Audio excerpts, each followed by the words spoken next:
Zool, motherfucker! Zool! What's the matter with you? Reading comic books like a trash. You know?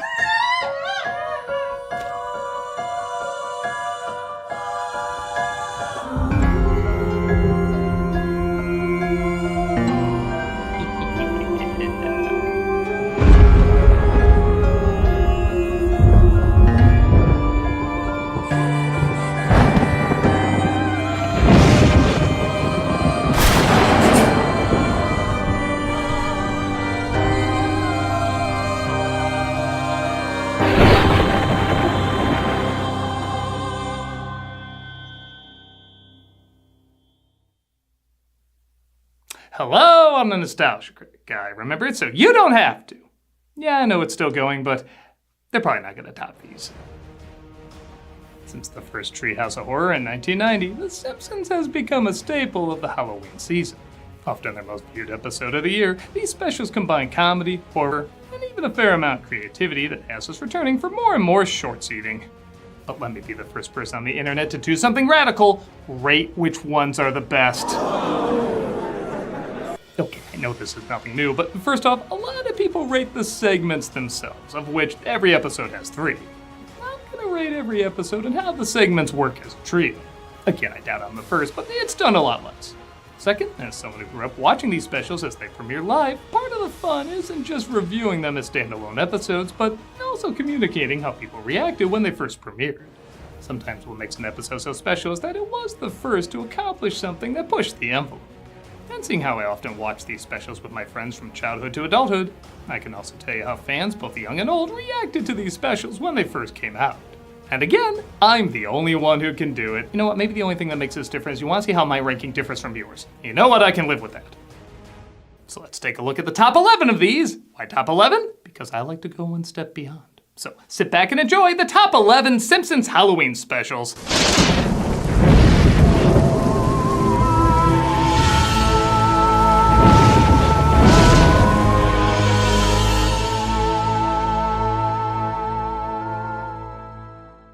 Treehouse of Horror VIII. Nothing too groundbreaking or influential about this one, it's just funny. It includes the Omega Man, Fly vs. Fly, and Easy Bake Oven. The first segment satirizes the Omega Man with Homer surviving a nuclear attack, leading to maybe comic book guy's funniest moment. Oh, I've wasted my life. Don't worry, the guy obsessing over lines written for you, he has a sadder life. So many elements, from Homer lumping in one of his children in the "and the rest" category, him desecrating God knows how many corpses, to somehow outsmarting his friends who want to turn him into, and I'm using their self-proclaimed term here, freak. You're mutants? We prefer freaks, or monsters. Fly vs. Fly is a satire of both the original Fly and the remake, where Bart uses a machine to switch heads with an insect. It's pretty funny on its own, but even better if you're familiar with the source material, as well as the remade version. Help me, sucker. Also, I just love this line when he combines his two pets together. Oh, you can be Lisa's. Hey, some people, I hope I don't know, would pay good money for that. The last segment satirizes the Salem witch trials, with Marge being sentenced to death, only to be revealed that she was a witch. A twist that would have been a lot better if it wasn't in all the advertising. Simpsons Scare-a-thon!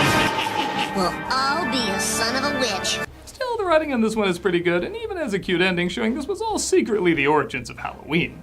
Or maybe something else. And that's the story of the very first caramel con. I mean Halloween. The intro also mocked the recent TV ratings, which nowadays people are used to, but back then, some shows gave a little pushback on.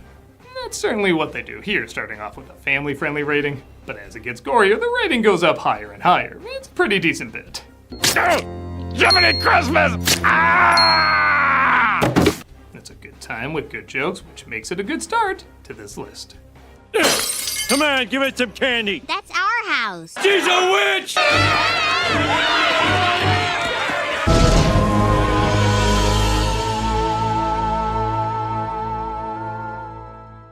Treehouse of Horror XII. Another one that doesn't reinvent the wheel, but does add some literal bloody good jokes to it. The first segment is Hex in the City, or in for Mandela Effect fans. Probably the weakest of the three, but still has some great moments when Homer pisses off a fortune teller, and she curses his family. The different ways the family continues to get worse are pretty creative. It's just a lot of silly superstition. Right, Lisa? See? 2 means yes. I think most people remember the way he tries to catch a leprechaun to break the curse. No! And the lineup for this wedding between the leprechaun and the fortune teller is just hysterical. Really pause it and take a look at all the different characters that make it in. Why did you drag me here? I don't know anybody. The second segment is my personal favorite in this episode, House of Wax. The Simpsons get a smart house with the voice of Pierce Brosnan, whose self-awareness of how smooth he sounds makes so many of these lines instantly great.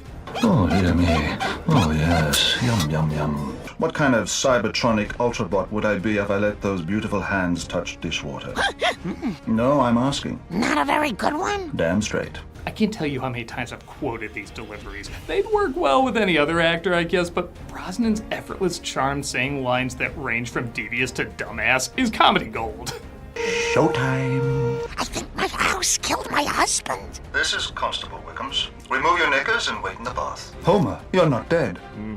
Which is good. Don't take out my British charm unit. Thanks a lot, asswipe. The last one is also pretty great. The Simpsons doing a satire of Harry Potter. Head Zeppelin. At this point, the Harry Potter movies hadn't come out yet, so it was pretty cool doing this mockery for only fans of the book. Make no mistake, it was still a phenomenon, but not everybody knew the characters or story yet, and even if you didn't know, these jokes were still funny regardless. She'll be killed. My sweet little angel! I still think some people are quoting this on the internet. Dying tickles. Also changing Smithers' names to Slithers, that's just a stroke of genius. In death, we shall be together always. The whole entire thing's a magical episode, especially with dark magic. Can't live this way anymore.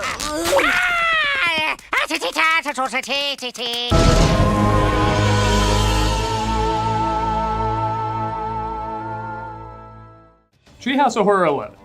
Okay, I swear after this one the innovative episodes start, but again, this episode just knows how to bring the laughs. It starts off okay with goes da-da-da-dad, which is a scary reference in its own right, where Homer dies and finds he never did a good deed. He's sent back to do one kind service for someone within 24 hours, or he'll face Spike as the devil. Alright, that was another cartoon with the same story. Anyway, we still have some good giggles.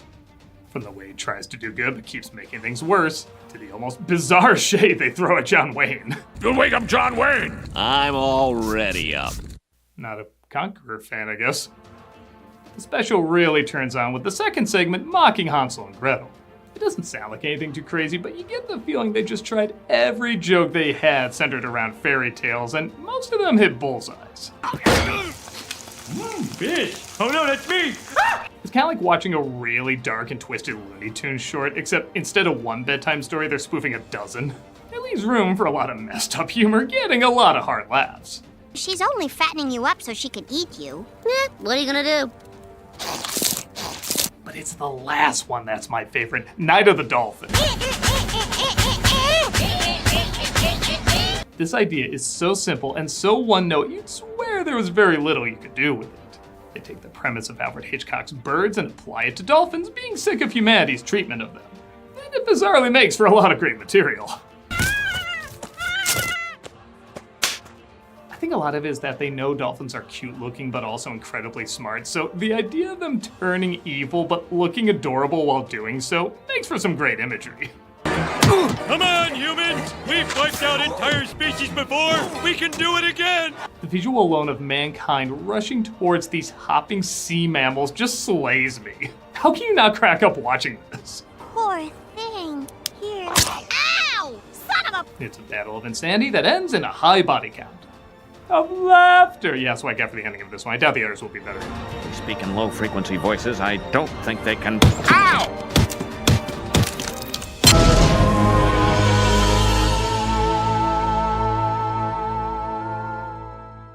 Treehouse of Horror VII. When I think of Simpson Halloween episodes that just have hilariously bummer endings, this is always the one I think of. The setups for all of them are great, but each one has a very twisted, mean-spirited conclusion. The first one is The Thing and I, where Bart discovers he has a long-lost evil twin kept in the attic. I worked my butt off to feed you 4 kids, and all you do it... What? 3? We have 3 kids, Homer. Yeah. There's a ton of great jokes, including maybe the best from Dr. Hibbert. Why, you've probably never even seen your own face in the mirror. But the episode ends with almost the obvious revelation that Bart is actually the evil twin. So rather than learn their lesson and treat them as equals, they decide to lock Bart in the attic and feed him fish heads. Can I have some turkey? Oh, you finish your fish heads, then we'll talk. That is so messed up. The next one satirizes God knows how many Twilight Zone episodes where Lisa builds a tiny civilization and watches to see how quickly they evolve. One of them is nailing something to the door of the cathedral. I've created Lutherans. Watching them form a technologically advanced society while also creating a religion around Lisa being God and Bart being the devil offers its own fun commentary. In the end, though, Lisa does become a god among specks, but she no longer has control over her previous life, dooming her to a tiny dystopia. Bring me some shoes. Nice ones. Still want socks, too. I'll get socks. The final one satirizes the 1996 election between Bob Dole and Bill Clinton. I know I'm sounding like a broken record, but remember when this was the worst politics god? Honestly, the jokes around Bob Dole aren't anything special, but the ones around Bill Clinton and what a smooth but devious opportunist he was are pretty fun. Well, thanks for taking care of Dole for me. Hey! Once the aliens take over their bodies and only Homer knows the truth, he has to change everything from purple to red. I mean, he gets in all sorts of trouble, including accidentally killing the candidates. No! Christ, that is dark. But the best really is the ending, when they're revealed to be aliens, but because it's a two-party system, they have no choice but to vote for the lesser evil. I'll vote for a third-party candidate. Go ahead. Throw your vote away. The votes are cast and they're all enslaved, leading to one of the best commentaries on having to vote between two power-hungry monsters. Don't blame me. I voted for Kodos. Go! Tell me you haven't seen history. Repeat this several times. It wasn't the only moment these specials went political, but it is strangely the most dated, yet somehow also the most timeless.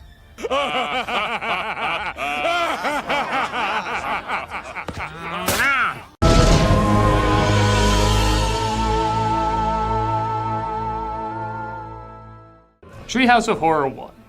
It only makes sense the original Halloween special would make it on here. This is the episode that started it all, and while the previous installments are probably funnier, this episode not only still has some clever laughs, but it has some great atmosphere.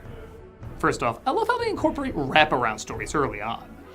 They stopped this around the 4th special, but they really give more of a mood and a fourth wall to eventually break through. Like they're just stories or dreams, but then something inevitably breaks through into reality. Yeah, I know it's an old cliche, but on Halloween, that's kind of what I'm here for. Oh, I hate Halloween. Also, this is why it's called Treehouse of Horror, because it literally started in a treehouse. The 3 segments lampoon haunted house films like Poltergeist and Amityville Horror, a new spin on the Twilight Zone episode To Serve Man, which is also the first appearance of the aliens. And the last segment is just straight up The Raven. Over many a quaint and curious volume of forgotten lore. And I know it's comedy and everything, but honestly, this is one of my favorite versions of the poem. Like how some people include Young Frankenstein in the ranking of Frankenstein movies. It's just so stylish and well done, you feel like you have to include it. Quoth the Raven. Nevermore. Why, you little... James Earl Jones is not only the narrator, but he makes a brief appearance in every segment. A buck. I'm glad there's a curse on this place. Huh? I slaved in the kitchen for days for you people. Just imagining him in a recording booth making those sounds as a crying alien kills me.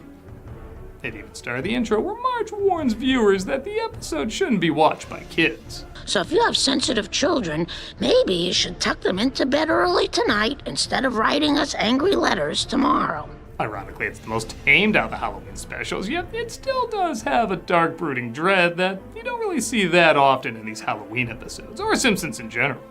It's like the whole special wanted to be a satire of campfire stories, but also still wanted to be its own campfire story. You must kill them all. Are you my conscience? Yes, I am. The angles, the colors, the shadows, they really went out of their way to make this stand out from the others at the time. And it stood out so much, they're still making them to this day. It's the first one to set the tone, and though you could argue they went in different directions in many ways, it's still quite a tone it set. Nevermore.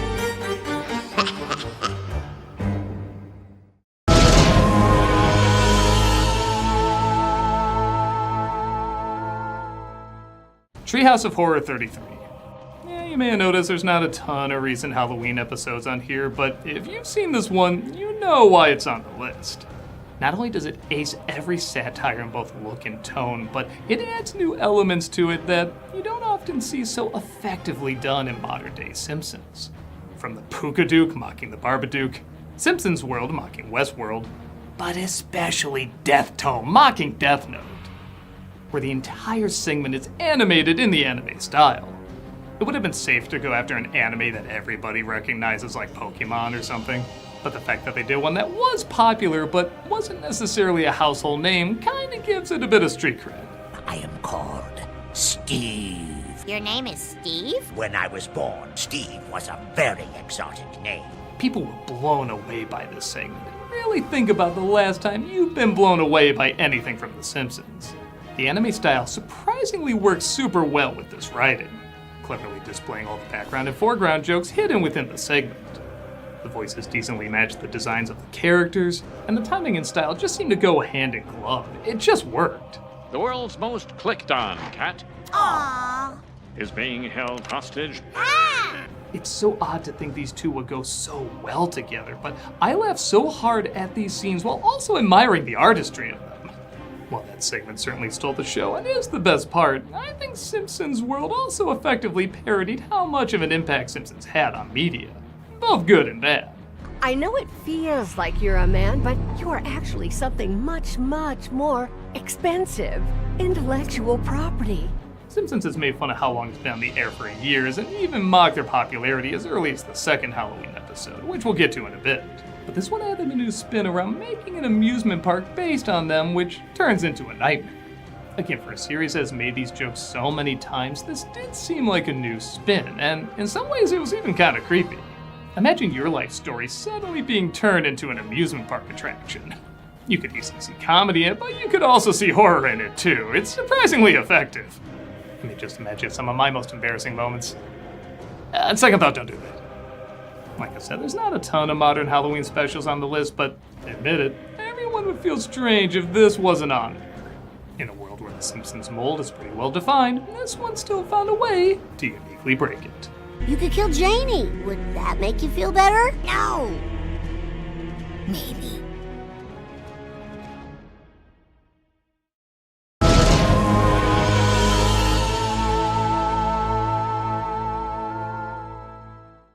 Treehouse of Horror VI.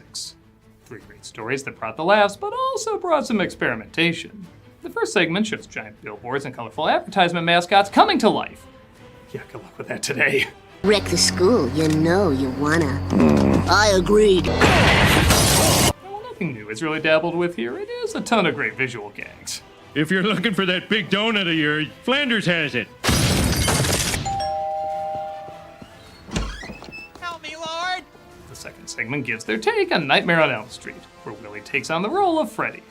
This episode really had fun with some surreal imagery and works humor into them perfectly. I love how they show Bart as dreaming he's in a cartoon when he himself is a cartoon. Like, how do you do that? Well, they did softer painted backgrounds like a lot of animated shows at the time, and they went for a lot more wonderfully exaggerated reactions. You can tell it's really different from the other times we've seen this character. Glad to make your acquaintance. Ah! Bart, is that you? Yes? Take out the garbage. The way we dive into their imaginations while using both complicated and simple techniques is also very effective. Like, you can have Willie turn into a million things to try and avoid sinking, or you can have Bart just close his eyes and, in the exact same shot, he's transported to his dreams. That requires so little, but it's so effective. And of course, everyone remembers Homer cubed. It's pretty well known that The Simpsons are meant to be line drawings and don't translate well in 3 dimensions. Don't believe me, just look at my old Bart doll. Sweet caramel, Jesus, that's scary. So the animators had their work cut out for them. On top of creating models that, okay, aren't perfect, but replicate their look about as best as they can. These models would also go on to be the outline for how to portray them in CG, to a point where we're just kind of used to them looking like this now in video games. I'm not gonna pretend I'm an expert in geometry or cosmology. There, I said it. But after taking a few courses and being introduced to certain equations and ideas, I remember saying to myself, oh, like that Simpson episode. There actually is a lot of quantum physics being referenced here that leads to a lot more layers of the humor. This is a top 11 list, I have a lot more to talk about, so if you want to know more about this, Everybody has a quantum physics teacher who never got laid, talk to them. Bottom line, this episode brought the brains, variety, and above all, a lot of chuckles that Halloween. Ooh, erotic cakes.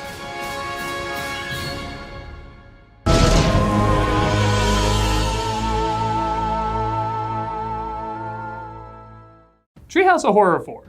Yeah, I swear I didn't plan that on purpose. Every episode in this is a satire, even the wraparound goofing on Night Gallery. And yeah, even these paintings are a lot of fun to look at.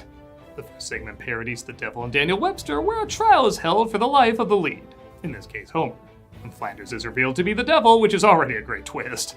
Homer gives his soul for a donut, but doesn't finish the last bite. I'm smarter than the devil! I'm smarter than the devil! You are not smarter than me! Rather than throw it away, he holds on to it and puts signs all around it not to eat it, which I feel like has become a meme of its own.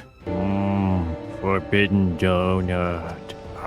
He's put on trial with Lionel Hutz representing him, which effortlessly leads to a ton of laughs. Some ground rules. Number 1, we get bathroom breaks every half hour. Agreed. Number 2, the jury will be chosen by me. Agreed. No, wait. I like too, it isn't just the trial, we get to actually see Homer go to hell. And the punishments he has to go through are so creatively hilarious. Have all the donuts in the world! I don't understand it. James Coco went mad in 15 minutes. Next is a parody of Terror at 20,000 feet, where Bart sees a gremlin on the bus. And I'll just say it, this gremlin looks better than whatever the hell that melting Teddy Ruxpin candle was. I don't see anything. Who's driving the bus? Uno momento, por favor. It's pretty impressive how many laughs they can get just on a school bus. It's even the first appearance of Gunter, who would become a Simpsons regular. Oh, would you care for a bite of my Fingerstrasser bar? I also have a bag of marzipan Joy-Joys. The last segment parodies Bram Stoker's Dracula with Mr. Burns as the iconic vampire. They do a good job satirizing the film's unique style while also telling their own story with Bart getting bitten. Hello, Mother. Hello, Father. I missed you during my uneventful absence. Again, there's a lot of great atmosphere and dark visuals mixing well with the humor. Even if not every joke holds up the best. Dad, do you notice anything strange? Yeah, his hairdo looks so cool. Queer Eye for the Straight Guy was a popular show in the 2000s. Plus, it has one of the most random but also funniest endings of all the specials. Happy Halloween, everybody!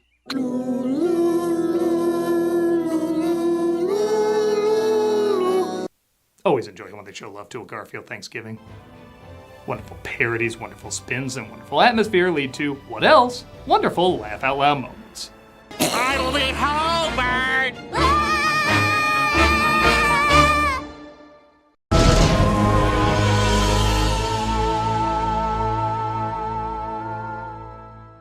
Treehouse of Horror III. Alright, maybe I am doing this on purpose. Once again, it's an early episode, so once again, we got wraparounds, great atmosphere, and moments people are still quoting today. The episode takes place at a Halloween party, which I still crack up Bart knows what a Clockwork Orange is. And everybody tells scary stories. The first one makes light of the living doll. You think these writers are Rod Serling fans? Where Bart's crusty doll comes to life and tries to kill Homer.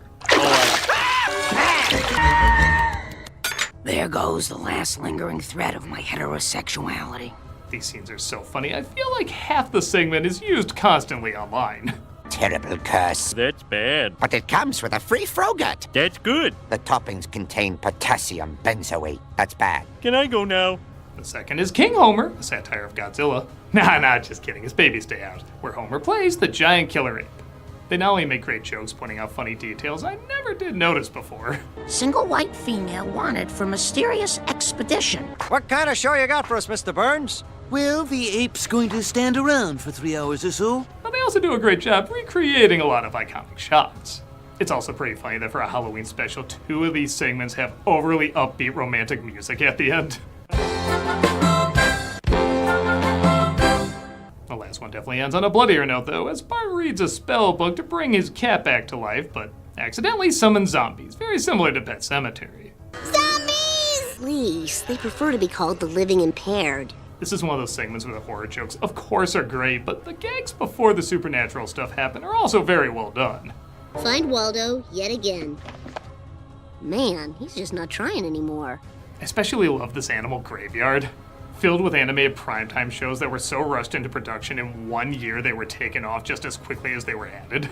I don't know if a lot of people remember that, but if you don't, it's an interesting era to look up.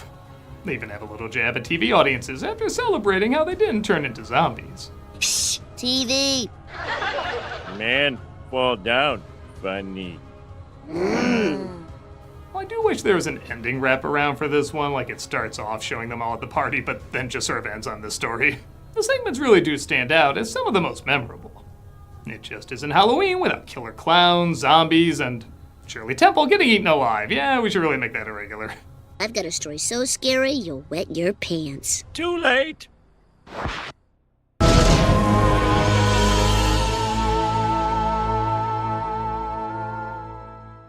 Treehouse of Horror II. Yeah, I'm definitely doing this on purpose now. This is the first Halloween special they did. I think you could argue really pushed the envelope at the time. It's ironic the first special had Marge giving warning to whiny parents who still let their kids watch it. Hell, even she brings that up. Well, if you didn't listen to me last time, you're not going to now. But this is the one that probably deserved that warning.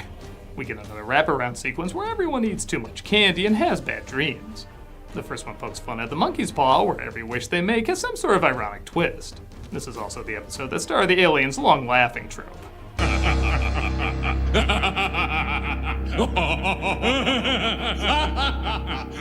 Probably one of the best jokes is Bart wishes for their family to be rich and famous, but everyone gets sick and tired of them seeing them all over the place. Obviously poking fun about how they were all over the place back then. If I hear one more thing about The Simpsons, I swear I'm going to scream. At first they were cute and funny, but now they're just annoying. This is why there's no Simpson November. The second segment once again takes from their favorite source material, Family Guy. No Twilight Zone, where Bart has the power to transform anyone into anything. Give it some gas, man. Hey, this is fun, isn't it? We're gonna die, aren't we? Hiya, Bart! The original Twilight Zone episode had a good sense of humor, but this one takes it to a whole new level. His dad isn't just turned to a jack-in-the-box, he tries to reconnect with him while he's this strange, bizarre abomination. And again, side jokes are goddamn treasures. Homer, I see you agree with my theory. I'm not nodding, it's the air conditioning. I love too how this becomes a nightmare because at the end he actually ends up getting along with Homer. I love you, son. And again, maybe I'm not the best to interpret Bart's nighttime slumbers. Lastly, we get Mr. Burns looking for a brain for his giant robot. When he confuses Homer for being dead, he definitely makes sure he's dead afterwards. This was imagery that had all my friends and I going, holy shit! Simpsons could get bloody and violent, but this was a whole new ballpark. Even the end when Homer wakes up gives us a hilarious but still pretty grisly image. I had my head grafted onto your, shall we say, ample frame. This is the episode that said, screw it, let's go dark, let's go gory, and let's make fun of everything under the sun, including ourselves. And that's just about everything a great Simpsons Halloween special should have. Laughs, gore, creativity, heavy shadows, atmosphere, it's just top notch. And there's only one episode left that can top it. And the number one best Treehouse of Horror, it's 5, the one with the shinning. Yeah, if you didn't see it on the list, you know it's number 1. I mean, everybody knows why this episode is great. It not only masterfully satirizes great stories, movies, and ideas, but it has the most consistent laughs out of all the specials. Remember the advice your father gave you on your wedding day? If you ever travel back in time... Almost unanimously, everyone agrees this is the best one, particularly with its opening segment satirizing The Shining. This is one you can technically enjoy if you haven't seen the Kubrick classic, but by God, if you have, you're gonna eat up every joke and every wink to the original. Don't be reading my mind between 4 and 5. That's Willie's time. I can't even count how many people have quoted or referenced this segment. It even does a pretty fun spin on the all work and no play bit, where instead of it being written over and over on paper, it's written over and over on the walls. That's both really funny and kinda creepy at the same time. The next segment involves Homer time traveling, accidentally changing his reality by literally stepping on the past. These futures are so creative and each one brings such a variety of hilarious insanity. What happened to us, Kodos? Quiet, you. It also has fun showing the different ways he messes up the past, which you'd think would get old really quick, but they really go above and beyond coming up with a variety of mistakes. This is gonna cost me. Again, you can't even count how many quotable moments there are in this segment. It's just fantastic. What's a donut? It's raining again. The last one is Nightmare Cafeteria, playing off the story of a mad person cooking up and eating children. It feel like makes its way into a lot of urban legends and campfire stories. In this one, it's Bart and Lisa's school eating up kids, and it's just so fun seeing these characters, usually associated with authority and order, doing something as insane as eat the students. Who published that? Again, these jokes are not only great, but incredibly grim and disturbing. Even when they don't show the blood, it's still such a horrific idea. Don't worry, guys. Something always comes along to save us. Look at the face on him. That is genuinely unsettling. But it doesn't skimp on the gore either, as when I referenced one of the more random endings before, this one is by far the most random of them all. One chorus line of people dance until they make us stop. It's honestly so odd you stop paying attention to how graphic it is. Like many of the others, it sets a great mood, has expressive animation, bizarre visuals, creative ideas, but it truly is the joke writing that makes this one the best. I threw a Halloween party when I was younger, invited all my friends over, and I was recording this thinking nobody probably wanted to put it on, but to my surprise, everybody did. They were so excited. We all laughed at Simpsons before, but when this one premiered, it was definitely the hardest and most consistent we laughed. Some of my friends had a hard time breathing, they were laughing so hard. It just did everything right. I know it's mostly known for the shinning segment, but if you want the funniest, meanest, most spontaneous, and most unsettling Halloween special, it's a fair bet you don't have to look any further than Simpsons Treehouse of Horror V. With that said, what are your thoughts? Do you agree with my list? Disagree? Agree that all of them should be on there, but in a different order? Let me know which ones you think are the best and which ones you're gonna watch over and over and over whenever the headless Krusty the Clown rides into your neighborhood.